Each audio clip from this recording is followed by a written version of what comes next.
소개 영상에서 보았던 물건을 천천히 살펴보도록 하겠습니다.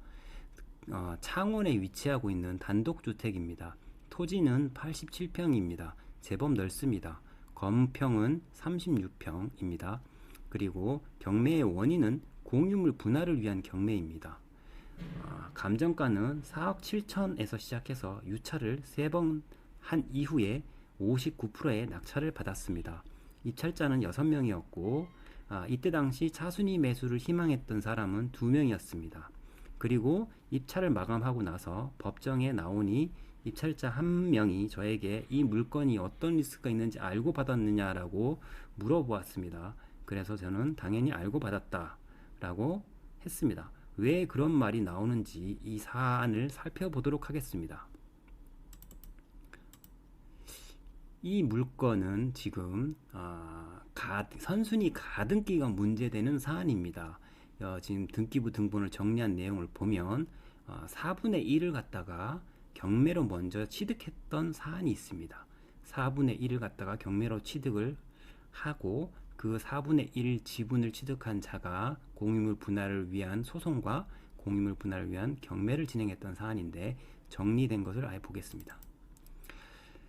이렇게 진행됐습니다. 4분의 1을 먼저 낙찰을 받고 그리고 나머지 지분권자들을 상대로 공유물 분할 청구 소송을 하고 그 판결문에 기해서 공유물 분할을 위한 경매를 넣은 사안입니다. 그런데 이렇게만 본다면 문제가 없습니다. 그런데 4분의 1을 낙찰받은 이후 자신의 지분에 대해서 가등기를 설정해 준 것입니다. 따라서 공유물 분할을 위한 경매는 이 전체가 다 매각 목적물이 되지만 이 가등기라는 부담을 떠안는 꼴이 됩니다. 따라서 낙찰자는 전체를 다 낙찰을 받는다 하지만 이 가등기가 본등기화 한다면 이 4분의 1에 해당되는 부분은 소유권을 뺏기게 됩니다. 따라서 이런 리스크가 있느냐라고 물어본 것입니다. 저는 이 4분의 1의 리스크, 선순위 가등기로 인한 리스크를 해결이 가능하다고 판단했기 때문에 입찰을 들어간 것입니다. 만약에 그게 그렇지 않다면 이 4분의 1에 대한 부분을 감액해서 이 금액이 뺏긴 것을 고려해서 감액해서 입찰을 들어가야 할 것입니다. 그러나 저는 그렇게 들어가지 않았고요. 그래서 이 물건은 첫 번째는 선순위 가등기를 어떻게 해결할 것인가, 그래서 해결의 실마리는 어떻게 찾는지, 그리고 대출과 등기에 대한 내용을 잠깐 말씀드리고 그리고 해결 과정을 설명을 드릴 것입니다. 그리고 명도에 관한 부분과 아까 소개 영상에서 봤듯이 물건은 폐가입니다. 엉망인 상태인데 과연 이걸 어떻게 활용해 갈 것인지에 대해서 한번 또 얘기해 보도록 하겠습니다. 첫 번째, 지금 말씀드린 요 구조는 이해를 하셨을 것이고, 그렇다면 이 선순위 가등기에 대한 부담을 어떻게 해결할 것인지에 대해서 제가 어떻게 풀었는지 말씀을 드리겠습니다. 일단은 판례가 있습니다. 2020-253836 대법원 판례를 보시면 길게 나오지만 저는 간단히 정리를 해놓겠습니다. 공유물 분할 소송에 변론 종결 이후에 가등기를 한 경우에는 소멸의 대상이 된다. 여러분 민사소송법에 보면 기판력이라는 내용이 나오고 그 내용 중에 하나인데, 공유물 분할 소송에 변론 종결 이후에 가등기를 한 경우에는, 그러니까 소송이 이미 다 끝난 이후에 가등기를 한다라는 것은 이것은 소멸의 대상이다 라는 내용의 판례입니다. 그래서 이 판례를 공부를 한번 해보시면 됩니다. 그러면 이 판례에 해당하는 내용이 내가 지금 입찰하는 사안에 정확히 맞아떨어지는지를 확인해야 됩니다. 그래서 이 판례가 나온 경매 사건을 먼저 한번 확인해 보시길 바랍니다. 이 판례가 나온 판결문을 열람을 하시고 그 과정에서 이 판례에 해당되는 경매 사건을 찾을 수가 있을 것입니다. 여기 보면 대법원 사건이 있고, 이렇게 보면 대법원 사건이니까 원심, 항소심까지 다 나옵니다. 여기에 해당되는 판결문을 참고하셔서 공부하시면 되겠습니다.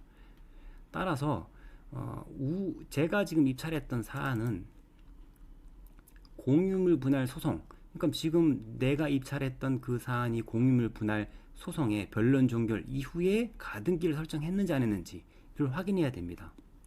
따라서 지금 경매의 원인이 된 사건을 찾아서 들어갑니다. 그 여기 나오죠. 공유물 분할이라고. 이 사건을 찾아 들어가면 사건 내역을 보다 보면 이렇게 나옵니다. 2019년 9월 3일이 변론 기일 마지막, 그리고 여기가 이제 종국 결과가 나옵니다. 그러면 요 날짜 이후에 가등기가 설정되었는지를 확인하면 됩니다. 2019년도 여기 지금 9월입니다. 여기 보면 가등기는 2020년 12월입니다. 따라서 이것은 판례에 기하면, 물론 판례에는 또 다른 요건들이 있습니다. 그 요건도 다 확인하시고 해야 됩니다.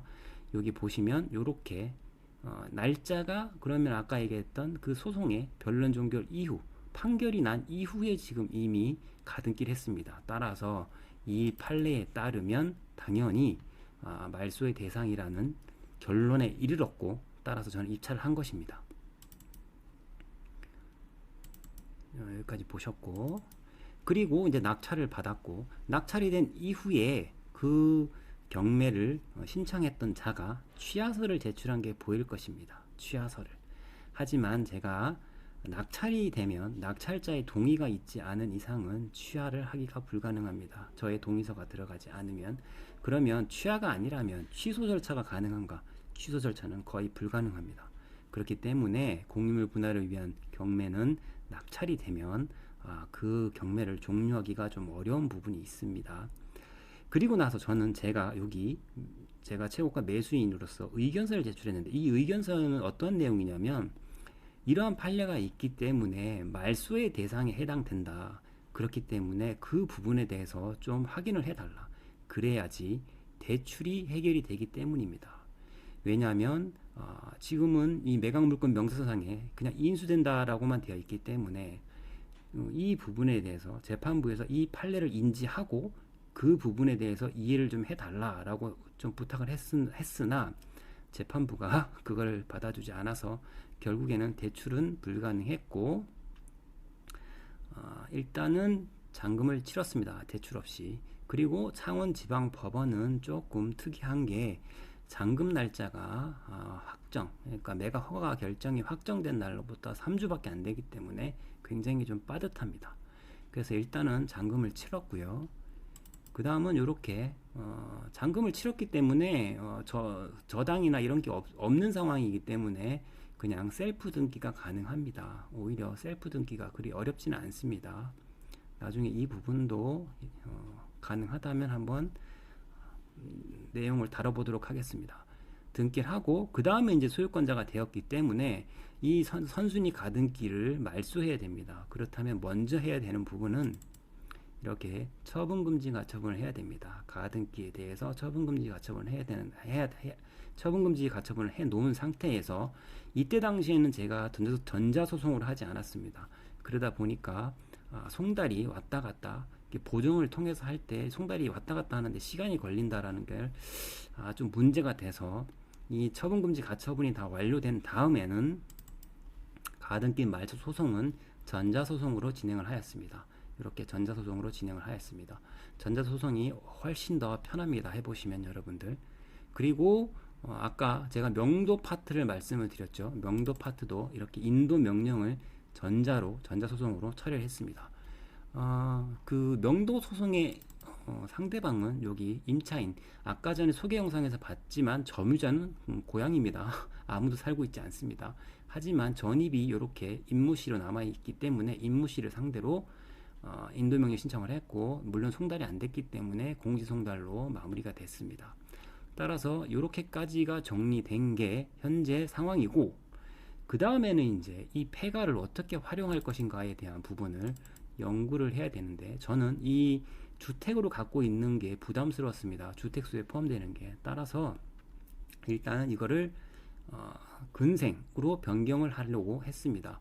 그래서 이렇게 용도 변경 신청서를 넣고, 이 용도 변경을 하는 과정에서는 제가 전문가가 아니기 때문에 건축사님의 도움을 통해서 진행을 하였습니다.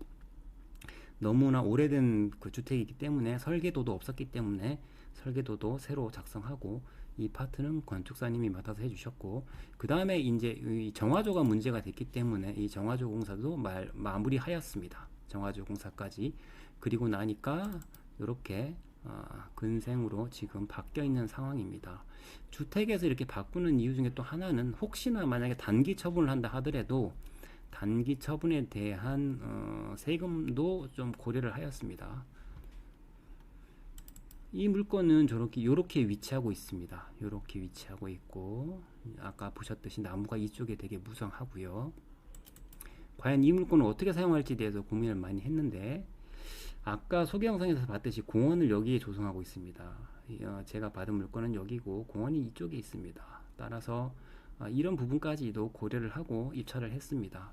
낙찰된 이후에 중개사님하고 좀 얘기를 해보니 중개사님이 이렇게 건물을 다가구를 짓는 게 어떠냐라고 제안을 했지만, 이렇게 움직이는 건 좀 너무 무거운 것 같아서 현재는 그렇게는 지금 가닥을 잡고 있지는 않고, 이 말똥 도너츠나 이 더티 트렁크를 운영했던 회사와도 어떤 업종을 입점시킬지에 대해서 한번 상의는 한번 해봤으나 아직은 결정이 나지 않은 상태입니다. 그래서 이걸 어떻게 운영할지에 대해서는 미지수인 상태입니다. 지금까지 그 창원의 요 물건 낙찰 받고 정리하는 절차를 말씀을 드렸고, 이제 활용하는 부분은 남았는데 그 부분이 마무리된 다음에 다시 유튜브에 업로드 하도록 하겠습니다. 감사합니다.